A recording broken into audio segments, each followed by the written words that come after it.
বিশ্বনবী পাগলের মতো একবার হাউজে কাউসারে যাবেন, একবার সিরাতে যাবেন, একবার পুলসিরাতের দিকে, একবার হাউজে কাউসারের দিকে পাগলের মতো দৌড়াতে থাকবেন।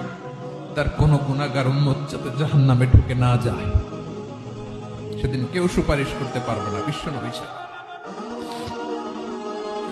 এজন্য 5 নম্বর আল্লাহ বললেন, মান যাল্লাযী ইয়াশফাউ ইনদাহু ইল্লা বিইযনিহি। কার সাহস আছে, কার এত বড় বুকের পাটা কিয়ামতের কঠিন দিন আল্লাহর সামনে দাঁড়িয়ে সুপারিশ করবে? কারো ক্ষমতা, কারো ক্ষমতা নাই। বিশ্বনবী সেদিন সিজদায় পড়ে উম্মতের জন্য কাঁদবেন, সবাই কাঁদবে, নফসি নফসি, আল্লাহ আমারে বাঁচাও, আল্লাহ আমারে বাঁচাও। বিশ্বনবী বলবেন, উম্মতি উম্মতি। বিশ্বনবী আমার জন্য কাঁদবেন, আপনার জন্য কাঁদবেন, আমাদের জন্য সেদিন কেঁদে কেঁদে জাহান্নামের দরজায় দাঁড়িয়ে আমাদেরকে টেনে টেনে জান্নাতে ঢুকাবেন।